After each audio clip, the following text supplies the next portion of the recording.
I want to talk about how we started the business, the exact steps that we took getting started, like all the way from the ground up, how we found the location, a short story about even starting the business, where that all came from. Man, it was scary. I had just quit my med spa job, which I was very unhappy with. It was everything all at once happening. So from the moment that I quit my med spa job, from when we moved to Arizona, that was like all within how many months? 6 months? Yeah, less. Yeah, I was going to say Actually like 6 4 months. I think it was less than 6 months. Yeah. So I worked a job for 4 months, left that job because I was very unhappy. And then honestly, we were like, what's next? And we honestly just toured a spot because that was our first initial thought. Starting a business. We were like, well, what if we open up our own business? And it was just kind of an idea. It wasn't something that we felt like we were going to actually do. At least I didn't think I was going to do. But then,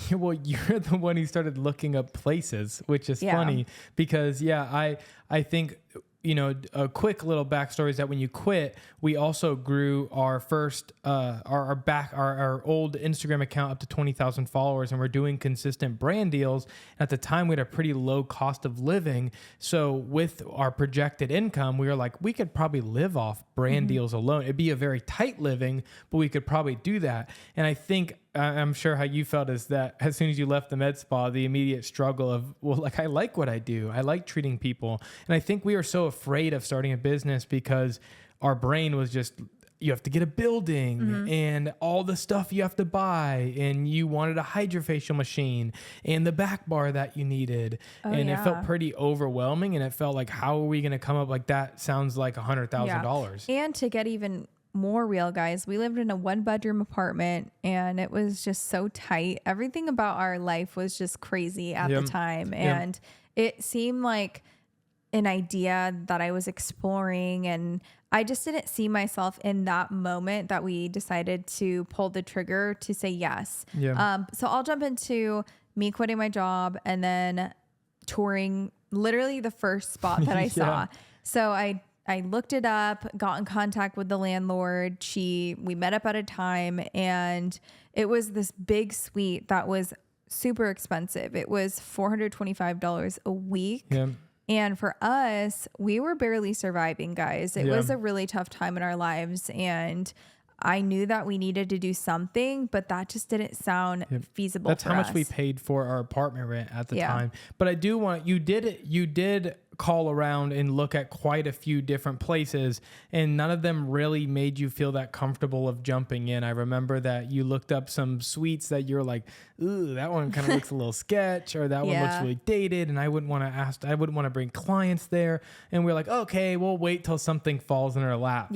And I remember you went and toured that, or we went and toured that together the first time, and it was beautiful, and it did make us both go like, wow, we got really excited. This would be nuts. This is, and it was just in a studio suite. It was a place that had 40 rooms in it. It was a beautiful space, but honestly, there was something about that $425 price that just didn't feel right. There was something about the spot that I was just uneasy about. And then for me at that time, I got really excited, and I was like, okay, I can see it. I could see it now. Our name in lights. Yeah, and he was thinking about how there was natural lighting in there, how we could get crazy shots in there. And for me, I had a pit in my stomach because knowing that we would spend that much. So, well, she also told us it was the only room available. So I was like, it's meant to be. Hindsight, she was a salesperson, and it makes me really frustrated. That's something you guys have to remember is that there's always sales tactics. So don't get too excited. And something that you wouldn't expect it, like a studio suite, there's a freaking sales tactic. So, and going along farther in that story, I was like, okay, let's do it. I'm afraid, but I think we can go for it. And you were really, I don't know, maybe we should take some time on this. And I had a close friend out here at the time that was like, I believe in you guys. You guys could do it. You've done everything from this point. You've moved out of state. You've defeat all the obstacles. You guys got it. So I told you, let's go. And you're like, I don't know still. Something about it just seems like a lot of money. And you texted the landlord and were like, hey, I'm just not sure yet. We'll let you know. And then what did she do immediately? Went, well, I got one more studio. Yeah, so she ended up texting us a few hours later and said, hey, so another room is about to become available. Someone dropped out last minute. And I'm sure that room was already available. And she wanted the big room to get rented out because they're harder to get rented. It's the corner suite with the natural light. And just to give you guys some perspective, that room sat for months, like 3 months before somebody actually booked it out because it was really expensive. It's not feasible, in my opinion, for somebody to go into that. For small businesses to jump in. Essentially, we were like, when we heard the price, she was like, hey, a room just opened up, and it was $300. No, it was actually $215 a week for the first 9 weeks, and then the first month free. Yep. So that was way more feasible. We're like, okay, we're going to make this happen. Yep, so we can make this when work we heard now. that price, I was still really, really nervous, but we were like, let's just do it. It was let's also go a for good it. perspective to hear like, oh, I was going to do it for $1,600. So for $1,200, that's a killer deal. Yeah, it gives you some perspective on the comp. But yeah, the first month was, I think, the biggest pro for us that we're just getting going that made us go, we have 30 days once we get into the suite to figure out how to get clients in the door. It almost made it exciting. I mean, it was exciting. It also forced us to work really, really hard, being in a fight or flight moment. Yeah, you got it. So it was just crazy. I mean, I literally look back on that moment of our life and I can't believe that we did that. Yeah, it was probably the stupidest and smartest thing we ever did because we're locked into a 12-month contract with them. They had our credit, so they would destroy our credit if we didn't. Our credit already wasn't that good at the time. We were in a brand new city, in a brand new state, didn't know anybody. So yeah, immediately what we did is we started putting it, and you looked at me because I told you, if you can get all of the information and you could do the services, I'll get the clients in the door. So now we had that set up. You started putting together the pricing. As far as buying everything in the suite, we had to piece everything in the beginning. Is something we haven't shared a lot, but after 2 months in business, we were able to get an investment from a family friend or a family member that was willing to invest in the business. That was after opening, ended up being what helped us get the hydrofacial and keep the business afloat as well. A little bit of mixture of both. But the first few months, or the first, month before we got into the suite, was piece by piece on credit cards, probably across 6 different credit cards, buying a massage table, placing it up an opening order for this, for Skin Better, buying back bar for this, buying a shelf for this, buying the blanket from Target, and everything was just basically spread across credit cards. I mean, we had some cash coming in, but we also had our own personal bills that we were paying. So yeah, we spread out a lot before we opened the doors to get kind of everything going. Yeah, right? No, it was honestly so much fun in the moment, even though it was so scary. We were like, we're getting the bed in, we're getting all these little tiny touches in the room. And looking back at the room, I was like, wow, my room was so boring and plain, but hey, I did it. That's one of the first things we did with the investment as well, now that I'm remembering, is that we got our mural done, which I think was probably one of the best things we did for our business. And that's something we weighed out for a long time. And I'm not sure if everybody's been following us for a while. We had this beautiful mural painted, this custom mural painted of the Arizona desert in a sunset in the studio. And the idea is that instead of me paying for like ads or running some kind of giant marketing campaign that I didn't know how to do fully, is that let's make the room market itself. Yeah. Let's make something that when somebody walks in or and they see the picture online, they go, ooh, that's cool. I haven't seen something like that before, which ended up working extremely well. That's one of the things if I could go back to or tell somebody else to, and you talked to Rachel about this on the last podcast that's out, was her doing the same thing, which I thought was extremely cool, was our marketing tactic as well. And it works way better than most other things than trying to become this expert of everything and trying to pretend like you've been around for 10 years. Like, just make your space. How can your space stand out? Yep. Because that's what most people are looking at, right? They're looking at your Google Maps images or your Google images or your Instagram images. So those are a few things that we did there to get started. To get, another quick story. We just told this on our Patreon. If you haven't already heard about our Patreon, it's our exclusive community where we teach business owners how to build and do exactly what we do, how to kind of defeat and go through all these hardships and struggles that we went through without that. We also offer stock footage that you can use for your own social media until you figure out and learn, hopefully through our community, how to do it yourself. So if we teach how to edit, at all the back end, everything with your business that you need in this beauty space. So if you haven't already, please go check out our Patreon. They are the sponsor of this video. The link for that will be right in the description here. But yeah, sorry, I'll go back on the topic here. So going back into that, the first thing that I want to talk about when we were opening up the business that I think is a really funny story is how we got our neighbor to come in and do a facial in the living room. Yeah. Because we didn't have a suite yet. And we wanted content for facials. And the best way to do it was to bring her into the living room. Yeah, it was actually really funny. I was like, we need content, we need to film, but we didn't have our space yet.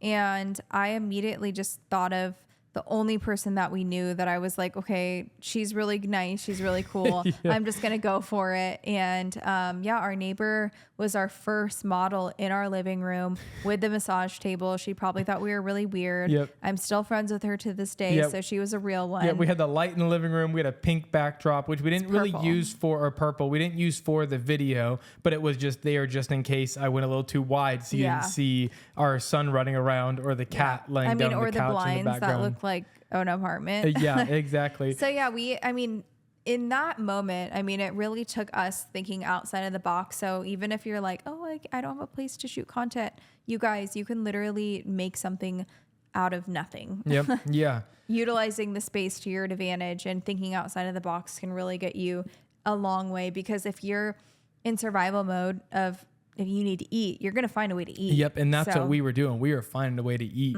So from there, as soon as we had those first videos and we started populating the social media, the next thing we did, which was the crucial aspect of exactly how we built our clientele, was straight up Instagram. Instagram was everything that we had. We gave Instagram, we put all of our chips in on organically building on Instagram to find clientele. And the few ways we did that was community engagement on our own social media, which we talked about on our Patreon. You can go watch that there. So this is not an hour-long podcast. And the second thing we did was cold DMs. And I don't know how well it worked now. This was 2 years ago now that we did it. But we crafted a beautiful cold DM. In my opinion, I thought it was beautiful. That felt organic. Yeah. That didn't feel like it was just from a local teeth whitening place. It was honestly like, help me book an appointment. No, I'm kidding. It was, I'm a brand new business. Yeah. I just opened up my doors. So making it personal and not being like, hey, book an appointment, you get buy one, get one free, or whatever it is, making sure that it's personable. So for instance, we said, hi, my name is Victoria. We just opened up our small business here in Gilbert, Arizona. I'd love to offer you this facial that we're offering. You get a free Starbucks gift card with it. I'd love to meet you. If not, I hope you have a great day. Like something that is just more natural versus a hard sell. Yeah. And I think that's what helped a lot. So, and that goes with everything though. You may realize that the more that you're like selling and shoving things in people's face, it's not organic. Like the most success that we've had is with organic content, organic marketing. And it just like people don't want to be sold to. Yeah. And I think it's a more patient approach as a whole. It's just not trying to like quick. It's not fast money. Yeah. It definitely can be slower. I mean, the cold DMs was also, it's a faster money approach because there was specials that we were running through cold DMs that did work, like $99 facials when we were. But when people came to our page, we had the mural, we had like great content. So like also making sure that when someone comes to your page, that it is utilized correctly. Yeah, it was built out correctly. It feels premium. It felt like legit. So yeah,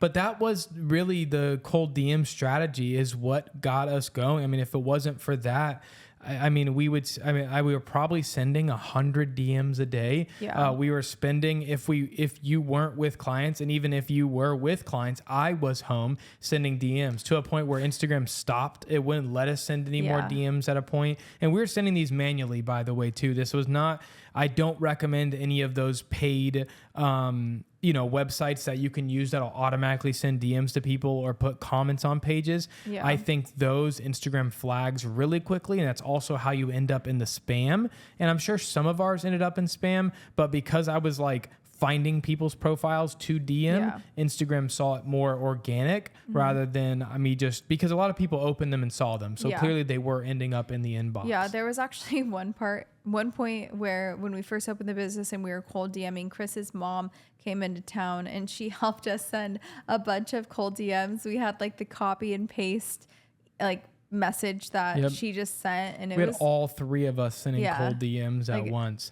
Literally an hours throughout the day, and it was kind of fun at a certain point. It was it kind of was fun, exciting. because it also was bringing clients, but then when it wouldn't bring clients in, it was like, dang. When we got one out of every 100 though, it was like, we got an appointment. Worked. And I'm like, it only took 8 hours to make $100. That's pretty good. But so I think that was one of our biggest strategies. And then the second biggest strategy behind that, which is the most important thing, that the cold DMs wouldn't matter, none of this matters, is if Victoria didn't create an amazing experience for every client that walked in a door. No matter if it was a cheap special, no matter what it was. I mean, we gave out free facials in the beginning, opening up, and every single time you put your heart and soul into every service. A lot of times because it was your only service for the entire day. So if it was your only facial, this is an hour service, I'm going to make it 2. Yeah, I'll make it 6 hours because I got nobody else before or after. But I do think that was the most important thing, because that's what made those people come back. That's what made those people tell their friends. That's what made those people follow you and stay engaged on social media, because they were happy with the service, even if they couldn't afford it again in the future. That community created what started the snowball effect of the business as a whole, right? Yeah. And like, even if you have one client, you'd be amazed how one client can go so far. You can easily look at that perspective and say, I only have one client for the day. But truly, that one client can tell so many people. And like, you may not realize the impact that you're making on your small business by treating that one person as if you have 10 clients for the day. And creating that experience, people can feel that for sure. Yeah. But I think I think that's what really gave us a big kickstart. Between that and then also, we talked about this recently on our Patreon of how to curate and create amazing content. And we spent a lot of time, I knew a little bit about that because I'm into marketing. I love social media. I love organic social media. I started, so I had an idea. But we spent a lot of time because it was a new niche. It was a new business. So figuring out what style of content worked, and us constantly kind of like fighting about it of like, I think this. And you're like, no, I don't think that's all the way there. And I'm like, well, yours isn't all the way there. And because of that back and forth, we were able to eventually, after probably 3 or 4 months, start to hit a groove of like, this is the style of content. This is the best way to make a graphic. This is the best way to make a reel. You are figuring out the best way to make before and afters, perfect captions, the best hashtags, and all of those things were just kind of a slow roll of figuring out how to do it correctly and then how to optimize it and make it absolutely amazing. Yeah, for sure. Yeah, if that's all you got, that's kind of the whole story starting the business. I hope you guys enjoyed this podcast. I hope this was an exciting story for you to hear if you haven't heard it already. If you have any questions about this story or want a part 2, which would be probably the second year of business, we would love to talk more about it. Or when I got pregnant. Or when Victoria got pregnant and the whole business fell apart. So yeah, if you want to hear that part of the story, comment it down below and we'll make another podcast about that. But if not, we will see you in the next podcast.